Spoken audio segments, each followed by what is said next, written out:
Hello मेरे guys, hello मेरे friends, दोबारा स्वागत है आपका हमारा यूट्यूब चैनल स्टूडेंट लाइफ में। आप जानते हैं हमारा चैनल स्टूडेंट लाइफ है?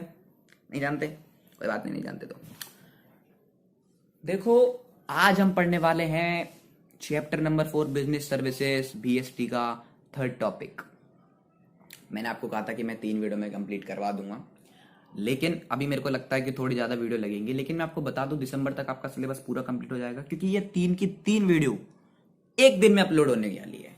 एक दिन का मतलब, अगर मैं इसको 3 बजे अपलोड करूंगा तो अगले दिन के 3 बजे तक तीनों वीडियो आपके पास हो जाएंगी। तो आज मैं आपको पढ़ाने वाला हूं जो बिजनेस के, जैसे हमने बिजनेस के पढ़े, बिजनेस की सर्विसेज पढ़े, हमने अकाउंट्स पढ़े, अब हम पढ़ेंगे बैंकिंग सर्विसेज। भाई, जब बिजनेस सर्विसेज में बैंकिंग आ रहा है तो बैंकिंग भी तो कुछ सर्विस प्रोवाइड कर रहा होगा। यही हो सकता है कि सिर्फ वो लोन ही प्रोवाइड करे। अब क्या पता वो पैसा किसी चेक पे लिख के दे दे, क्या पता वो पैसा कैश दे दे, बहुत सारी चीजें हो सकती है। आपके मन तो, आप तो आइंस्टाइन हो। ओके, एक छोटे से इंट्रो के बाद आगे बढ़ते हैं। आशा करता हूं आपको इंट्रो अच्छा लगा होगा। बैंकिंग सर्विसेज के पढ़ने के लिए स्टार्ट हो जाता है। सबसे पहले हम पढ़ेंगे बैंक ड्राफ्ट। देखो, बच्चों को ना प्रॉब्लम आती है बैंक ड्राफ्ट पढ़ने में कि ये लिखा क्या है बुक में। कोई बात नहीं, मैं बताता हूं। मान लो एक शॉपकीपर है, ठीक है? क्या है? शॉपकीपर। मैं ना उसके पास गया, मैंने बोला, सर 250 का फॉर्च्यून दे दो। फॉर्च्यूनर नहीं भाई, फॉर्च्यून, फॉर्च्यून जिसे तुम बोलते हो यार, फॉर्च्यून दे दो। 10 रुपए की चीनी दे दो, 20 रुपए का मट्ठा दे दो। मैंने सारी चीजें मांग ली उससे। पैसे बैठ के 2000। मैंने कहा ये क्या हो गया यार, कोई बात नहीं, आगे बढ़ते हैं। मैंने बोला, सर चेक ले लो। उसने बोला ना। मैंने बोला क्यों? बोला बाउंस हो गया। तो यही बात होती है, मैंने आपको पहले भी बताया था कि अगर 800 रुपए आपके अकाउंट में है सेविंग में, लेकिन आपने उसको पैसा पकड़ा दिया 1000, तो वो चेक हो जाएगा बाउंस, तो उसको हो जाएगा लॉस। उसने कहा नहीं लूंगा चेक, कुछ भी कर ले तू। मैंने बोला ठीक है। तो मैंने बोला क्या दूं? कैश नहीं है मेरे पे। बोला अगर तेरे पे कैश नहीं है ठीक है, तेरे पे चेक है लेकिन मैं लेना नहीं चाहता, तो अब एक ही तरीका बचा और वो है ड्राफ्ट। सो ड्राफ्ट क्या होता है? ड्राफ्ट के लिए वो जो बंदा हूं मैं, वो जाऊंगा बैंक के पास, उससे बोलूंगा मेरा एक ड्राफ्ट बना।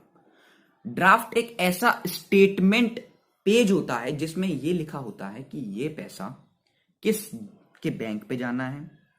फॉर एग्जाम्पल, वो एक स्टेटमेंट लिस्ट है, वहां पर लिखी होगी प्लेस। वो जो प्लेस होगी, जिसको भी बताऊंगा तो वो प्लेस उसी के पास जाएगी।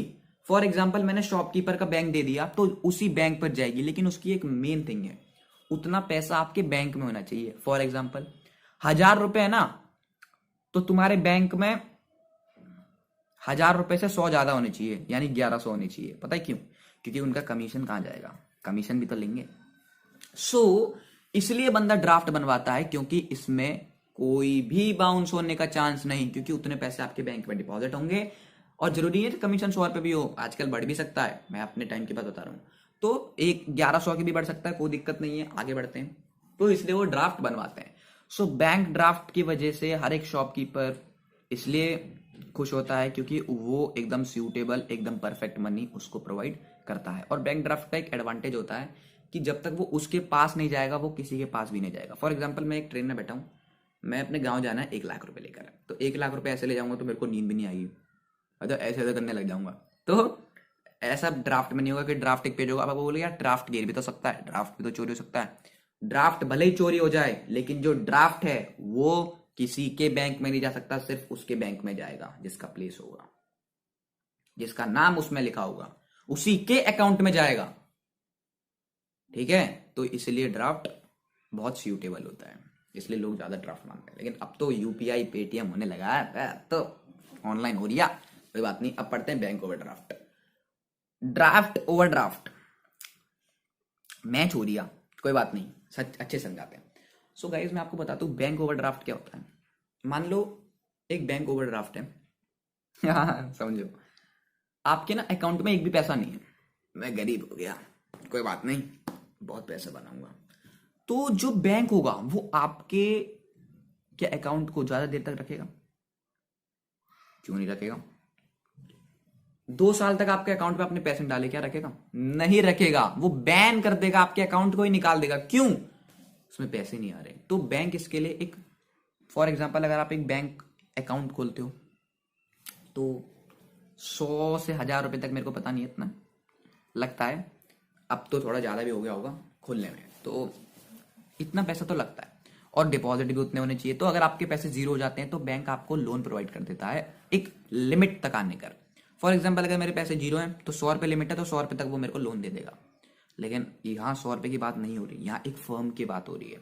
तो फर्म पे तो ज़्यादा पैसा रखेगा ना, उसकी लिमिट ज़्यादा होगी क्योंकि वो ज़्यादा इन्वेस्ट करता है, तो इसलिए वो ज़्यादा लिमिट तक रखेगा। तो बैंक जो लोन होता है वो उसे प्रोवाइड करेगा, और उस लोन की जगह, जैसे कि हमने पढ़ा है कि बैंक को कोलेटरल देना पड़ता है, तो इधर उसको फाइनेंशियल इंस्टीट्यूशन देना होगा। आपको पूरा कंपनी दे देगा नहीं, उसके शेयर्स उसको देने होंगे और डिबेंचर्स देने होंगे। लेकिन ये जो होगा ये एक टेम्पररी होगा।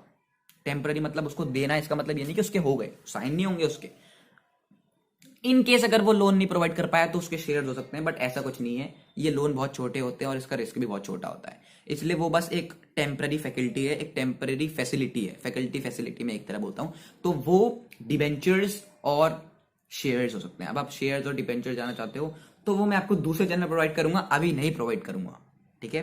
बाद में हम अच्छे से पढ़ेंगे, 100 आउट ऑफ 100 लाने हैं, कोई बात नहीं, ये समझ आ गया। अब पढ़ते हैं कैश क्रेडिट। कैश क्रेडिट क्या होता है? एक बैंक जो होता है ना, वो आपको प्रोवाइड करता है कैश। कैश से समझ आ रहा है, क्रेडिट से पता नहीं आ रही। उधार दिया है पैसा, उधार दिया है पैसा, क्रेडिट मतलब उधार, कैश मतलब पैसा।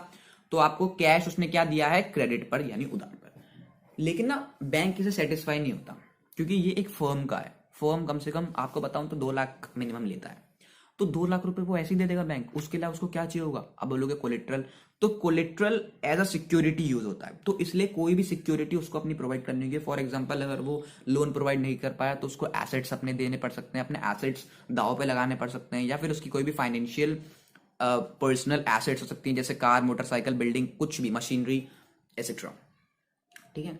तो ये सब इसलिए उसको उसको प्रोवाइड करने होते हैं उसको, जिसकी वजह से बैंक सेटिस्फाई होकर उसको लोन दे देता है। लेकिन जैसे कि मैंने आपको बताया था, ये रिस्की हो सकता है। उतना रिस्की नहीं होता। कौन रिस्की नहीं होता?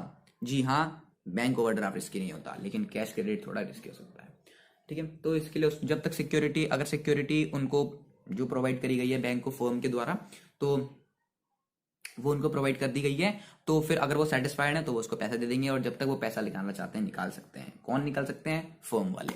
अब आप बोलोगे मैं फर्म फर्म फर्म फर्म क्या बोल रहा हूँ? मैं आपको फर्म का मतलब बता देता हूँ। फर्म जो होता है वो एक बिजनेस ऑर्गेनाइजेशन थी। फॉर एग्जाम्पल मैंने एक नई कंपनी खोली, टोटा, टाटा नहीं टोटा, तो वो जो टोटा है वो मेरी फर्म है, और फर्म का नाम क्या है? टोटा, ठीक है?